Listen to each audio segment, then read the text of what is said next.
Welcome back to SnowRunner, guys, and in this video, we are going to be welcoming everyone to the brand new Wisconsin region. Now, Phase 3, as of today, is available on all systems on the release build of the game. That means PC, Xbox One, and PS4. Now, I do want to go ahead and say, though, that the truck I am using right now is currently, as of recording this video, only available on PC. This truck is a mod. It is Limesell 400.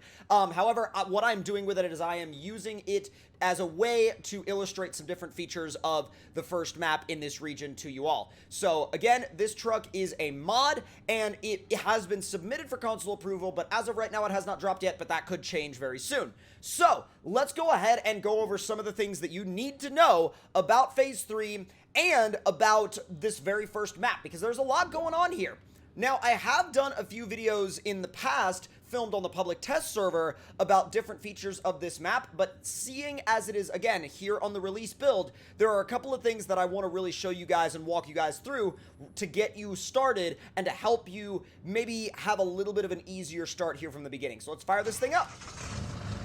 Now, it is a early morning, and obviously as the day goes on, more light will appear, but what we're actually going to do is we are going to employ the very bright lights on the front of this truck, and as the sun starts to rise, you can see they really do give you a large scope, a large view of the landscape for this place. It's definitely very, like, long-distance visual. So there's also a lot of cloaking, but this particular watchtower is an easy one that I highly recommend going and unlocking right from the get-go. Now, down this way is where you're going to actually be spending a lot of your time towards the beginning of your playthrough of this map, because of the simple fact that there is a generator site down here, or sort of a crafting site. Now, how do those work? Well, the generator trailers, basically what you need to do is you need to bring the generator trailer to the crafting site and then power up the generator trailer in order to make the crafting site active, basically. So once the generator is running, you can then craft the materials that you need in order to make your deliveries. Now, this is not the case for all the deliveries, but definitely the case for some. So let's go ahead and pull up right here and show you guys what I'm talking about. There's a generator trailer right there, and there's a crafting site right there. What that logo means is that there are craftable materials there that are available once you bring that generator trailer into this spot right here, which has the little lightning bolt on it, and then once you bring that generator trailer into that spot, you must power it on. So let's actually demonstrate that real quick. So let me go ahead and turn around, and I don't need my headlights anymore. We're all good right there. And this trailer should have some fuel in it already. That's another thing I should mention, is that these generator trailers do use fuel. So let's pull the generator trailer into the crafting site. And now we can turn, well, let's bring it a little bit further forward. Now let's turn on the generator. And as you can see, it unfolds and it will actually power up. So now we can detach the trailer.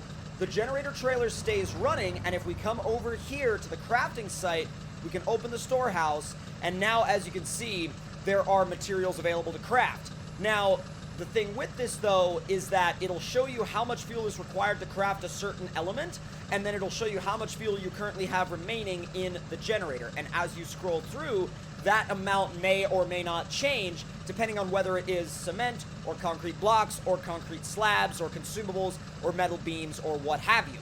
So now, just to make sure we don't really waste any fuel or don't just leave that thing there running, we're actually going to hook back up to it again and power it off. So let's get it reattached. And nope! Turn off generator. Not turn off the truck. There we go. Alright, so the generator trailer will now close up, and that should be good to go. So that's a little bit of a quick walkthrough on how crafting using a generator actually works. And I know that it may seem very simple when I explain it, but I gotta tell you guys, it was actually quite challenging for me to figure out in the beginning for some reason, because I didn't fully understand how the generator and the sort of crafting area itself shared a relationship with each other. And I know it might seem like a very odd thing to not really understand all that much, But then again, it's just kind of one of those weird things, you know what I mean? It's one of those weird things. So, as you come down here into this flooded town, be careful. Be careful. Whatever vehicle you bring, be very careful. I do recommend staying along the grassy areas because the grassy areas are definitely going to be a lot more shallow and you'll have less chances of sinking. And the good thing about this area is that there are a lot of fallen trees and power poles you can winch to. The only thing I will caution you guys, though, with about that is the fact that if your truck gets stuck and you have to winch it through along these dead trees and power poles, it will take a very, very long time to reach the other side of the town. Now, again, that's the reason why I'm using this mod, so that I can kind of make my way around the map a little bit quicker and demonstrate to you guys some of the different areas and some of the different features and give you guys a little bit of a walkthrough of the map, just a little bit of a basic surface level walkthrough if you have never played a Phase 3 map before. Now, you PC players out there will have probably gotten the chance to get your hands on the public test server. I know some PC players don't use it, but a lot of them do. And what's interesting is, coming from the public test server to the release build of the game, I can definitely tell you that the release build of the Phase 3 maps definitely runs smoother and feels very, very detailed. Not that it didn't feel detailed in the public test server, but it definitely feels very polished here on the release build. So as we make our way down through the wilderness, we're actually going to be coming up on a farm real quick, and once we come up on that farm, there's a lot of different missions, there's a lot of different tasks around that area. We also have a material site right here, cargo management. You can do fuel here, which is actually going to be very important later on in your playthrough of Phase 3. But if you guys have actually tried one of the Phase 3 maps on either Xbox or PlayStation or PC or whatever it is, and you have never tried it before today, let me know in the comments down below how you've been enjoying it and how you feel the Wisconsin region compares to the other regions we've seen so far. Personally, I am very, very happy to see an environment that isn't snow-covered. Now, I know the game is called SnowRunner, obviously, but then again, it is really, really nice to have a region that is not constantly covered in snow and you're not constantly sinking in snow. Now, if you remember from a video that I also did about the location of the Pacific P512, the interesting thing about that is the fact that in the PTS, it wasn't there. However, since this is the release build, if you come down here to this farm, right here, down past the fuel storage, down past this watchtower right here, you'll see that there is a Western Star that is stuck in the field right there, which is the Saving Farmers Machinery task, but there's also a Pacific P512 chilling out here in the water that seemingly was just abandoned here and doesn't seem to have much of a way home. That's where we come in. And that's also where a new truck comes into your garage. This, my friends, is the Pacific P512 PF.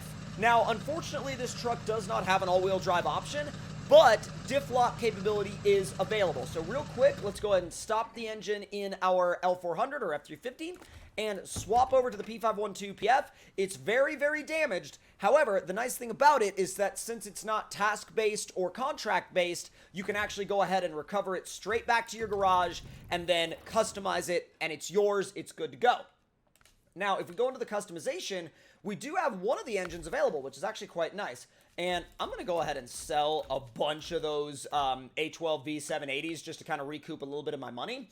And the fine-tuned gearbox, we still need to find, obviously, but that's definitely one that I recommend kind of, working around with and getting used to and seeing if you guys like it. If you've watched my PTS coverage of this truck, you'll know what the fine-tuned gearbox is, but to give a short explanation, the fine-tuned gearbox is basically allows you to go between low plus, and low minus, and everything in between. So it's almost like a weird step somewhere between a manual transmission and an automatic. It's a little odd, but with that being said, we're going to go ahead and throw an off-road gearbox in this thing. No suspension options, but that's okay. I'm not really too worried about that because we do get a 51 from the factory, which is very tall, and we're going to go ahead and do a advanced medium, engageable diff lock, spare wheels, and we'll do twin wedge cap intakes, and we will do a log carrier front. This will be our log truck,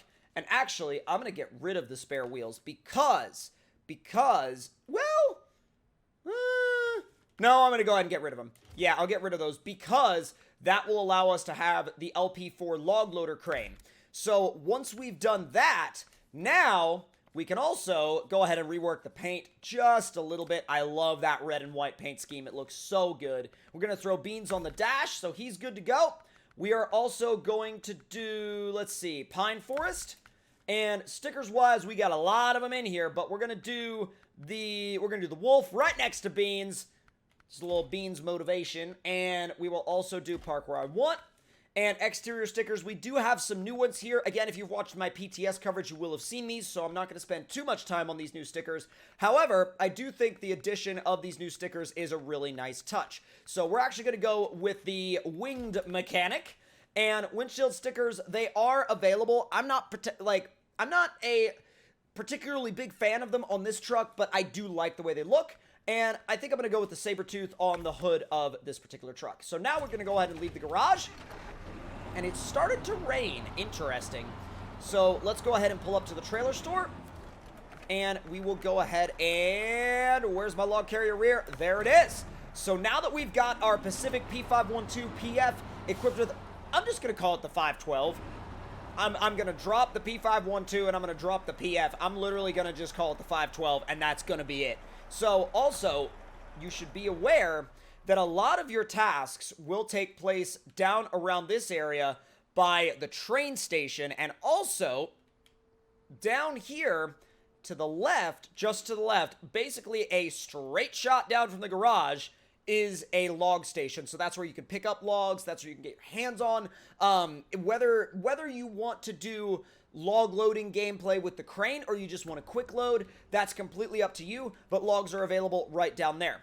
Now, that is going to do it for this little introduction to Phase 3, and if you guys enjoyed this video, let me know in the comment section down below how you have been enjoying Phase 3, and also let me know in the comments what some of your favorite parts of Phase 3 have been so far. Now, that's going to do it for this introduction to Phase 3 video, and stay tuned because there will be plenty more coming very, very soon. And also, if you're new around here, consider hitting that subscribe button and turning those notifications on, and I'll see you guys next time.